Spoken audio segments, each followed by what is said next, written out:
I don't know how to put it into words, but I genuinely want to have a conversation about this. Okay, I genuinely, like, no disrespect, just a genuine conversation.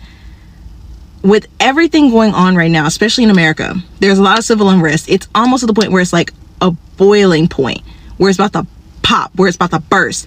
Everyone is having civil unrest. It's like it's teetering onto something, but we don't know what it is yet, right? Everybody keeps saying, how could they do this? Why isn't anybody stopping anything? Like, what's going on? There was a Black woman that said, and I quote, "The reason why nobody is throwing the first stone is because they're waiting for Black people to throw it first." That has altered my brain chemistry because, mind you, we know the laws are going to come down to us. So of course we're going to try to stand up for others. And I've noticed immediately, especially with the ICE raids, we've seen videos of people saying, well, why haven't Black people stepped in? We did this, a transactional interaction. They tie it back to Black Lives Matter. Like, it's blowing my mind. I don't know how to explain it. Hi everyone, welcome back to this channel. In case you're new here, my name is Vanessa, and in today's episode we are going to see how Black Americans are just having a heart-to-heart conversation with each other, and other groups in America are just accusing Black Americans for not matching with them. Without taking much of your time, let's just watch and see what people speak about this, and kindly stay tuned. A credit belongs to all original creators of all these videos that we're going to see here. Kindly stay tuned, watch till the end. Tell me in the comment section, just don't hesitate to tell me what you think in the comment section about what you agree and what you disagree. You are free. Let's dive into the video. I'll be back with my commentary. Like, I'm not going to allow y'all to rewrite history. Like, yes, the government is broken, and yes, our candidate didn't win, and yes, we have an orange toad in the White House. But let's be honest. The actions that Donald Trump is committing right now, the foundation for those actions was laid long before Donald Trump came onto the scene. The ethnic cleansing of the Palestinians did not start yesterday with Donald Trump's statement. It started 15 months ago. It started 75 years ago. It happened with our tax dollars, with our bombs, with our military, with our leaders co-signing that genocide. Leaders including Joe Biden, leaders including other folks within the Democratic Party who found that it was necessary to align themselves to an apartheid state than it was to align themselves to people who are fighting for a land that is so rightfully theirs.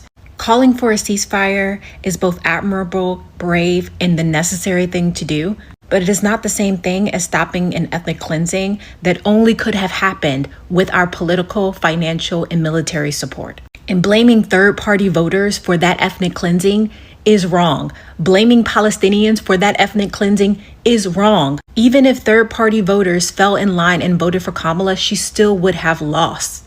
You are blaming people who have suffered alongside you for white supremacists, because that is exactly what has led this country, what continues to lead this country. The difference is the mask is off. We can no longer hide behind political and humanitarian niceties. The world is finally seeing America for who it is. And if we don't face that reality, we're never going to get to a world that we so rightfully deserve, where the interests of the corporations do not supersede the interests of people and planet. Like, being right about the results of a political election is not the same thing as getting free as a result of those political elections. And baby, we are not free. Black America cannot call out Dominicans and say that they're self-hating without acknowledging their own prejudices and their own biases, because the minute you tell a Black American that they are African anything, they get upset. They say ill, as if anything is ill or upsetting about being African. Being of African ancestry is beautiful. Africa is beautiful. Everybody breathing breath on this planet derived from Africa at some point. So the fact that you show your own prejudices and your own biases by saying, ew, I'm not African American, I'm not African, I didn't come from Africa, you're doing the same thing you're accusing Dominicans of. There's lots of things that go on in the Latin community that you're not qualified to speak on. That is why we speak on it. So when we make our videos, you just soak up the information, because when you take pieces of information from our videos, mix in misinterpretations, that turns your video into misinformation. Don't speak on things you don't know about. If you are not Latin in any form, you can't speak on it. The same way you have some people in Black America who try to make fun of Dominicans, saying every Dominican they've met says that they're Hispanic, not Latin. That's misinformation on their behalf, because Hispanic refers to the language spoken. Latin is the blood. So self-hatred is in every community walking this planet. You can't really just hone in on Dominicans without checking yourself. The reason why nobody is throwing the first stone is because they're waiting for Black people to throw it first. Back in 2013, I was helping this young lady with her master's level course. I forgot exactly what she was going for, but I was helping her with criminology. She was paying me to do her paper. She got no less than B's, and professors are smart. They can tell if you write them. I had to throw some mistakes in there. Anyway, I ran across literature and some studies that pretty much recognized, if I could just put it in a nice little nutshell, that the Black man is the original archetype for what the criminal is in the United States. Think about how the Black male body has been thrown around the criminal justice system for so long. And obviously, as we know, that is also followed up by the Black woman. The aggressive Black man is followed by the hostile or angry Black woman. And historically, we have been the scapegoat for all things coming down to punitive actions. Glaring example that I know everybody can relate to, the war on drugs. So how does this relate to what we're talking about right now? Well, a couple of ways. Number one, it gives the existing government a clear conscience about enacting martial law. It's par for the course to enact with force and aggression and violence when Black people do something that's out of pocket. Again, we've seen this historically, even if it was civil disobedience. Look at Jim Crow and the Civil Rights Movement. I mean, again, seriously, look at the war on drugs and how many laws were changed and how many statutes were created. But the second and most dangerous and sinister thing that we have to look out for on both sides is that we're still not looked at as Americans. Because if you really get down to it, them waiting on us to go out to the front lines is a clear-cut sign that we are not worth the crash out. And on a very personal, deep level, as far as the community is concerned, that hurts. This nation, your rights, your children's rights, everybody involved that's getting wronged right now, we love nothing more than to go out there and fight for them.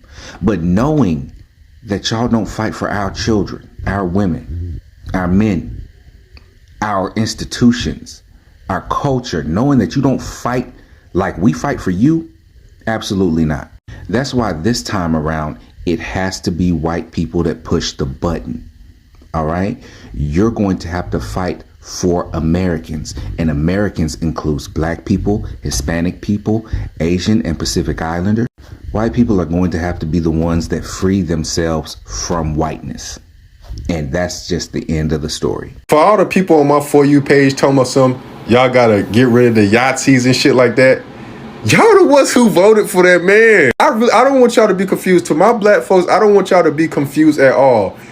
Y'all remember the margin of white folks who voted for him?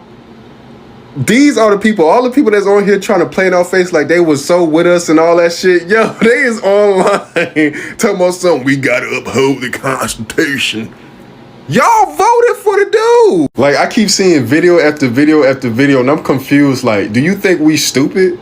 Do you think we know that you ain't get on here and tell some, yeah, go blue, and went over there and voted for old dude? Guys, here what I can say, I'm happy just to see Black Americans stand down and just put ourselves first, because we have never benefited the majority of what we have fought for. So why should it affect us now? Let's just stand in silence and just mind our business. And for real, I really understand the frustration of some Black Americans. For example, I just like how this girl, my sister, said, like, at this moment they are having just a backseat because they can't just be the first to throw the stone. I mean, the change. So they are waiting for other groups to start this change process so that they would just come as reinforcement but not the first in the process. At this time, I'm sure that Black Americans, they are the best to tell you how it feels to be oppressed. That's why I would like to share this with you. Black Lives Matter in 2025, a year of reflection and adaptation. In 2025, the Black Lives Matter movement in the US continued its efforts to combat systematic racism through education, activism, and cultural observances. In educational initiatives, the Black Lives Matter at School Week of Action, February from 3rd to 7th, focused on the movement's 13 guiding principles, engaging students and educators in discussions, rallies, and interactive activities. Leading up to this, a curriculum fair prepared teachers nationwide to integrate BLM themes into their lessons. The second is cultural recognition. June 2025 was observed as Black Lives Matter Month, promoting awareness and empathy while addressing racial inequalities. Then the third one is shifting activism strategies. With Donald Trump's second term beginning, activists reassessed their approaches, moving from large-scale protests to strategic long-term engagement. Emphasis was placed on sustainable, targeted actions rather than mass demonstrations. Then the last is challenge and adaptation. Despite progress, the movement faced public fatigue and internal conflicts. Some critics argued that certain initiatives were extreme, prompting a reevaluation for strategies. However, BLM remained a powerful force for social justice, highlighting the need for continuous activism and adaptation. In summary, 2025 was a pivotal year for BLM, marked by reflection, strategic shifts, and commitment to long-term change in the fight for racial justice. So guys, thank you so much for watching till the end. I really appreciate your love, your support. If you have not yet subscribed to this channel, kindly subscribe and enjoy more videos which are coming ahead. Don't forget to tell me what you think in the comment section. See you in the next episode. Bye.